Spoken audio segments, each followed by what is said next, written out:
राज्य सरकार को ये अधिकार है कि वो किससे जांच कराती है। ठीक है।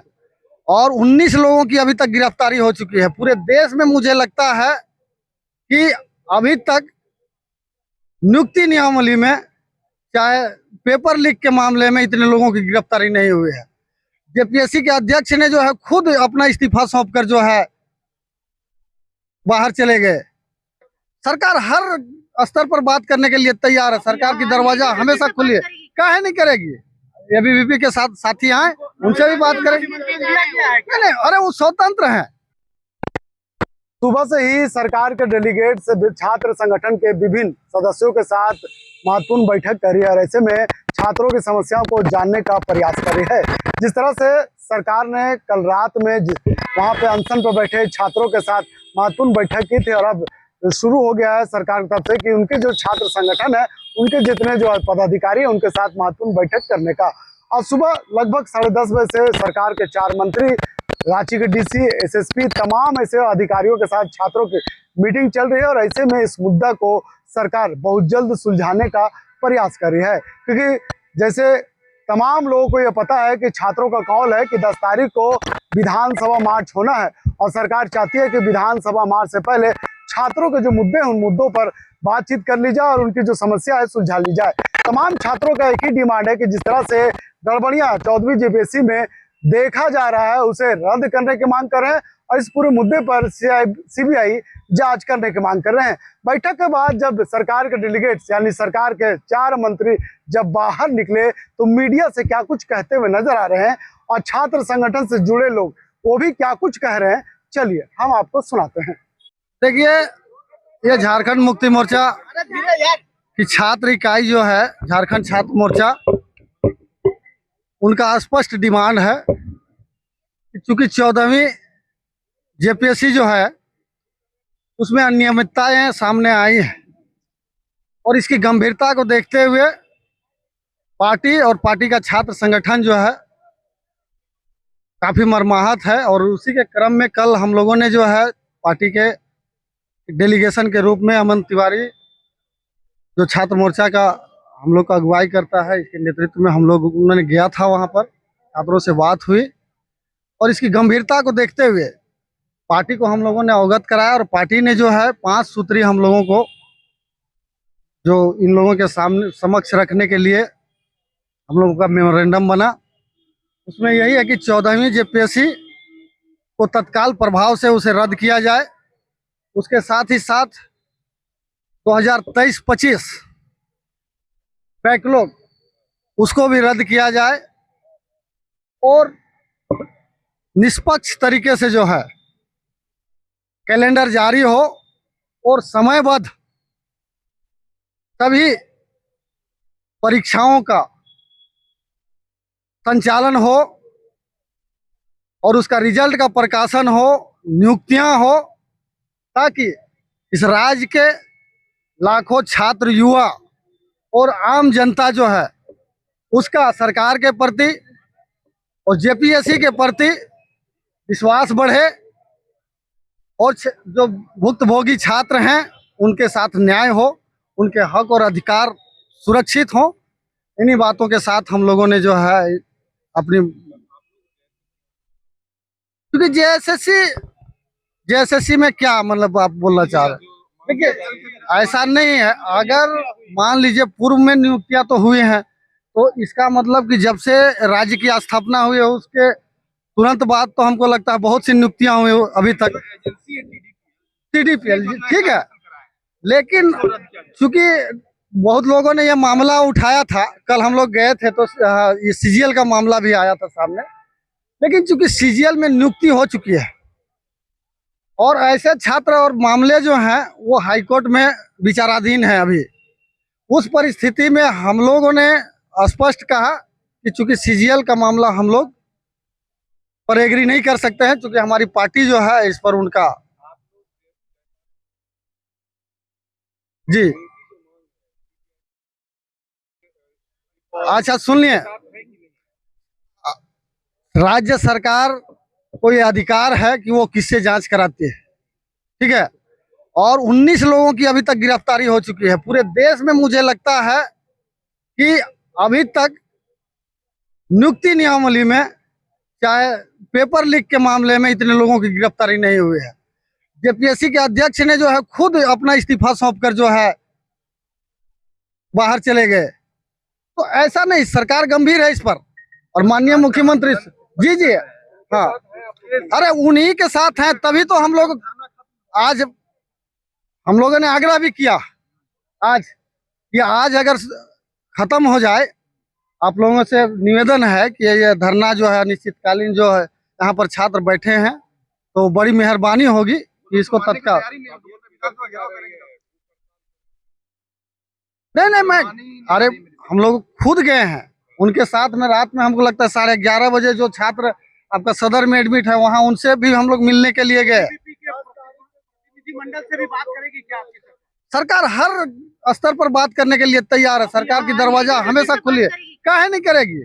एबीवीपी के साथ साथी आए, उनसे भी बात करेंगे। नहीं, अरे वो स्वतंत्र है, हर कोई स्वतंत्र है आंदोलन करने के लिए, ऐसा नहीं है। उनको भी जवाब देना चाहिए कि जेपीएससी की स्थापना जब से हुई है और अभी तक 14वीं तक, 13वीं तो कंप्लीट हुई ना, 13वीं तक एक भी अगर सरकार को लोग कटघरे में खड़ा करना चाहते हैं तो मैं चेतावनी भरे लहजे में कहता हूं कि जेपीएससी की स्थापना से 13वीं जेपीएससी तक जितनी भी नियुक्तियां हुई हैं उसमें एक भी झारखंड मुक्ति मोर्चा का किसी का बेटा बेटी भाई अगर होगा तो उस परीक्षा को रद्द करने के लिए सरकार कृत संकल्पित है।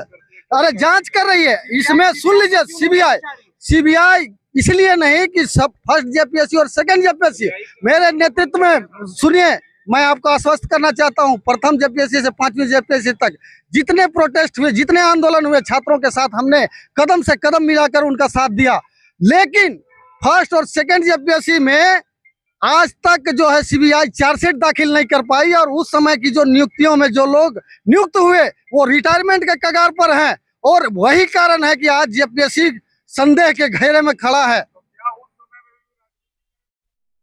अब राजनीतिकरण नहीं होगा, अब छात्रों के साथ न्याय होगा, छात्रों के साथ न्याय होगा और एक एक छात्र जो है, जो मेरिटोरियस छात्र है, उनकी नियुक्ति होगी। क्योंकि सबका अपनी विचारधारा है, अपने सबके डिमांड है। ये तो भाई अब सब छात्र का अपना अपना एजेंडा है, वो अपने स्तर से अपने अपने बातों को रख रहे हैं, इसमें हम लोग बहुत हस्तक्षेप नहीं कर सकते हैं।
उसके बाद दूसरी का कमरा लेता है तमाम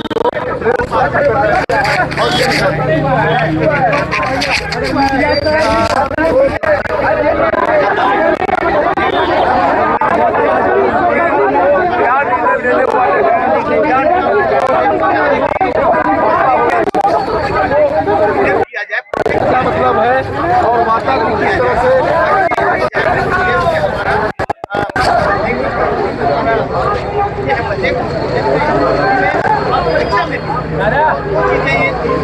और बाकी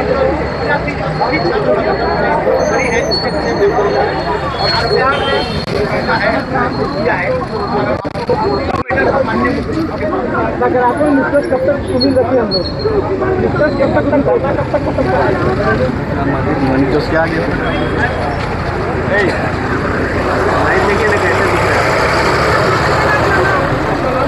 मेरा नाम कार्तिक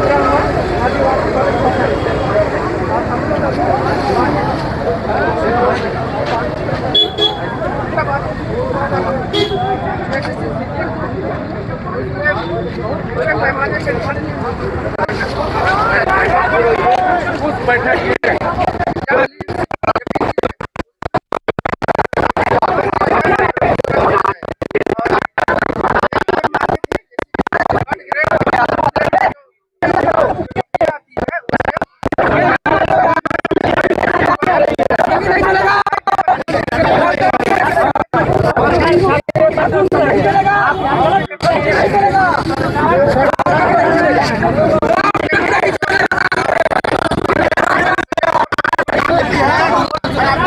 दिलाना चाहता हूँ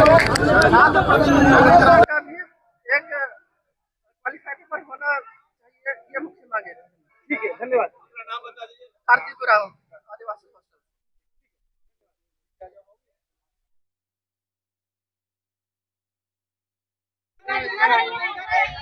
थोड़ा सा सुनाई पड़ेगा, है ना। मैं डॉक्टर सुशील कुमार मिंज, आदिवासी छात्र संघ के संयोजक। सकारात्मक बात हुई हमारा सरकार से। हमने मांग रखा है कि ये झारखंड राज्य 5वीं अनुसूची से संबंधित राज्य है, ये सामान्य राज्य नहीं है, ये शेड्यूल स्टेट है। और जो यहाँ पर हो रहा है आपका जयपाल सिंह मुंडा स्टेडियम में, आदिवासी छात्र संघ उसका विरोध करती है। क्यों? क्योंकि वे बाहरी स्टूडेंट है और भाजपा की स्टूडेंट है। हम उन लोग उसका विरोध करते हैं।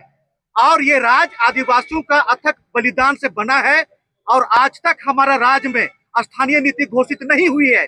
इसलिए यहाँ की नौकरी और यहाँ का हिस्सा में देश के बाहर के लोग आके लूट रहे हैं। ये लूटने की प्रक्रिया यहाँ पर है। हेमंत सोरेन बेदाग आदमी है। हम आदिवासी छात्र संघ और ये समाज के लोग बोलते हैं। इसीलिए सुनिए,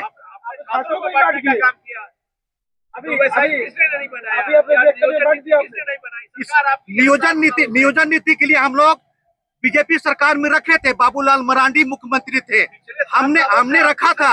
लेकिन भारतीय जनता पार्टी के लोग यहाँ पर स्थानीय नीति नहीं बनाना चाहते हैं ताकि इस राज्य को लूटने पाए और बाहर के लोगों को भी लुटवाने पाए।